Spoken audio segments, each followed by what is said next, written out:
Fala investidores, beleza? O Lucas novamente aqui com vocês. Pessoal, hoje eu vou compartilhar com vocês nesse vídeo um fato relevante envolvendo o fundo imobiliário Vino11, um fundo aí de tijolo do segmento de lajes corporativas de base 10. A gestão, que é a Vinci, que é a gestora do fundo, ela comunicou aos seus cotistas por meio do seu último relatório gerencial qual é a solução que ela vai dar para as suas dívidas que ela tem para poder pagar nesse ano de 2024. Então fique aí comigo até o final do vídeo para você descobrir o que é que a Vinci, a gestora desse fundo, Vino11, vai fazer. Lembrando que o Vino11 ele é um fundo bem alavancado, atualmente um dos fundos que é mais alavancado sendo negociado na Bolsa de Valores. Ele tem uma dívida ali ainda de aproximadamente um pouco mais de 500 milhões de reais para poder pagar. Então, os fundos imobiliários de tijolo, geralmente, eles fazem essa alavancagem. Antes de analisarmos lá o último relatório gerencial do Vino11, vamos ver aqui alguns indicadores sobre ele. Primeiramente, podemos ver que seu preço atual é os R$ 8,19. Seu dividend yield está aqui de praticamente 9%. Nos últimos 12 meses, ele está com uma desvalorização um pouco superior a 10%. Nesses últimos 2 dias, o Vino11 ele se valorizou bastante. Se pegarmos aqui, pelo menos os últimos 5 dias, ele saiu aqui da faixa dos R$ 7,73 e agora bateu aqui a faixa dos R$ 8,19, uma valorização superior aí a 5% em questão de 2, 3 dias aproximadamente.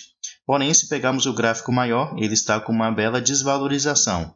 Se pegarmos aqui desde lá do final de 2019, que ele custava aqui na faixa dos R$ 14, levando em consideração o seu desdobramento, até agora ele já se desvalorizou aqui mais de 45%. Então, realmente, ele tem muito o que se valorizar nesses próximos anos para voltar àqueles patamares anteriores. Se descermos aqui, podemos ver que seu valor patrimonial por cota, no caso seu preço justo, é os R$ 10,84. Como vimos aqui em cima, está custando R$ 8,19, então está bem abaixo do que seria o seu preço justo. Seu P sobre VP está de 0,75, isso quer dizer que ele está com desconto aí de 25%. Seu patrimônio atual é os 897 milhões de reais. Ele tem um caixa aqui de 18 milhões para futuros investimentos ou para poder pagar dívidas e conta atualmente com um pouco mais de 147 mil cotistas. Além disso, tem uma liquidez média diária um pouco superior aqui a R$ 1 milhão. E seu último rendimento pago foi aqui de 5,8 centavos por cada cota. Isso correspondeu a um rendimento de 0,75%. Ele sempre anuncia aqui no último dia útil de cada mês e no 7º dia útil ele realiza o seu pagamento. Se pegarmos aqui o seu histórico de distribuição de rendimentos, desde o final de 2019 até agora, podemos ver que ele tem diminuído, os seus rendimentos. Isso mostra assim que o fundo ele está gerando uma receita menor ou com muitas dívidas que ele não tem assim conseguido aumentar o dividendo pago aos seus cotistas. Muito pelo contrário, ele vem diminuindo. E essa causa aqui da diminuição dos seus rendimentos tem a ver com sua alavancagem, já que atualmente praticamente 40 ou 45% da sua receita mensal é usada apenas para poder pagar as dívidas, no caso, os juros das suas alavancagens.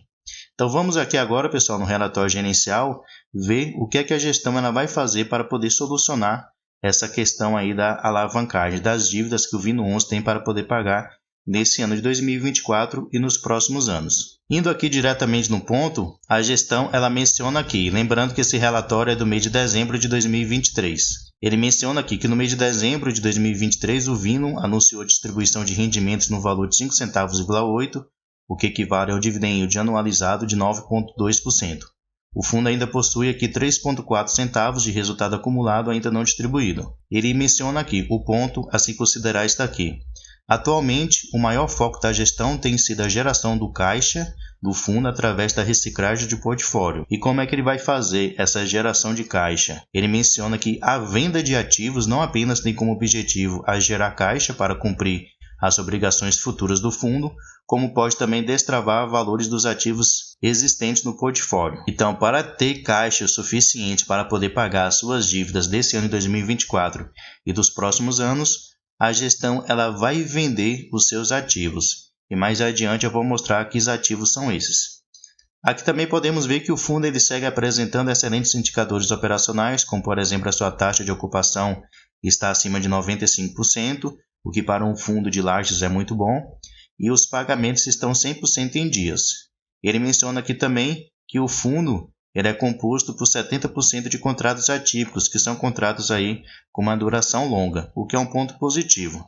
Porém, não adianta ele ter aqui bons indicadores, sendo que ele tem dificuldades aqui com respeito à sua alavancagem e vai ter que vender os seus ativos para poder conseguir pagar dívidas. Nunca é bom, pessoal, o fundo ele ter que vender os seus ativos para poder pagar dívidas. Isso muitas vezes mostra que a alavancagem foi feita de maneira errada e isso acaba prejudicando o fundo. Aqui podemos ver o resultado do fundo correspondente ao mês de dezembro. Então podemos ver que ele teve uma receita aqui de um pouco superior a 9 milhões de reais. Ele teve aqui as suas despesas, como os juros que ele tem que pagar por causa das suas dívidas, também as taxas de administração e de gestão. E no final ele ficou aqui com uma receita líquida de 4,8 milhões de reais. Então nota-se que ele gerou um valor superior a 9 milhões e no final ele ficou com apenas 4,8. Porém, ele teve um resultado aqui não recorrente de 471 mil reais. Então no final ele teve um resultado líquido de 5 milhões 356 mil reais. O que correspondeu aqui a 6,5 centavos por cada cota. E ele distribuiu o valor de 4,8 milhões de reais, que foi o valor que ele pagou no mês de dezembro, de 5,8 centavos.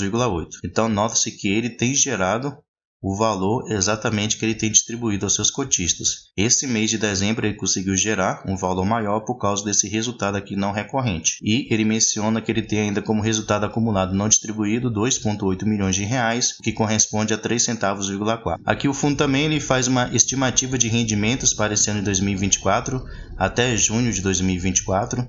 Ele menciona aqui que os seus rendimentos ficarão entre os 5 centavos até os 6 centavos. Então, podemos notar que seus rendimentos vão cair nesse ano de 2024.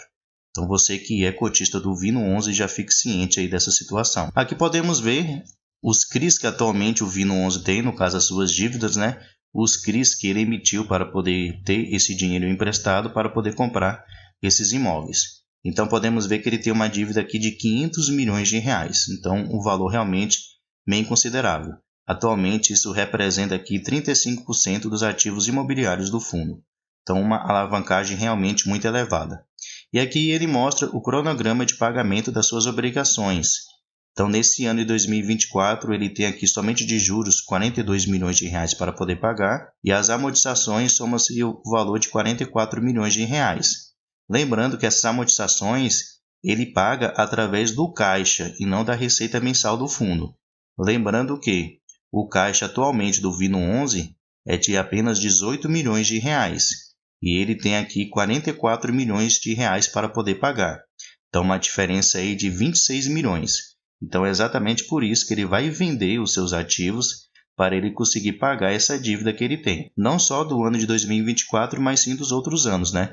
2025 aqui ele tem mais de 42 milhões de reais para poder pagar de amortizações. 2026, 26 milhões. Depois 27, 29 e assim vai subindo gradativamente até o ano de 2034 aqui, que ele tem mais 37 milhões de reais para poder pagar. Então não tem jeito, o Vino11 vai ter que vender os seus ativos, os seus imóveis, para ele conseguir pagar as suas dívidas. Alguns indicadores aqui sobre ele, como eu já mencionei, sua taxa de ocupação atualmente é de 95%, então ele tem 5% de vacância, o que é relativamente baixo se levarmos em consideração que ele é um ativo de lajes corporativas. Ele menciona aqui que ele tem 10 imóveis, que é o nome aqui de cada um deles. Descendo mais um pouquinho aqui, a gente pode ver que 70% dos seus contratos são atípicos, que eu já mencionei, são contratos com uma duração maior. 30% são contratos típicos. Aqui podemos ver o segmento de atuação dos seus principais inquilinos.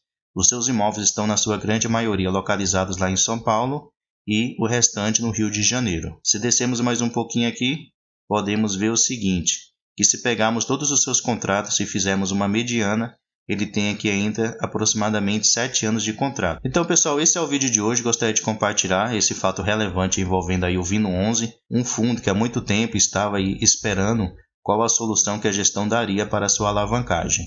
E como mostrei no relatório gerencial, a própria gestão, a Vinci, ela mencionou que ela vai vender os seus ativos para poder honrar com o compromisso de pagar as amortizações das suas dívidas que ele tem. E esse dinheiro das amortizações sai do seu caixa. Como ele tem um caixa de apenas 18 milhões, então tem uma diferença aí de 26 milhões, por isso que ele vai ter que vender os seus ativos para poder pagar as suas dívidas desse ano de 2024 e dos demais anos. Então, pessoal, esse é o vídeo de hoje. Espero que tenha ajudado você de alguma maneira e até a próxima.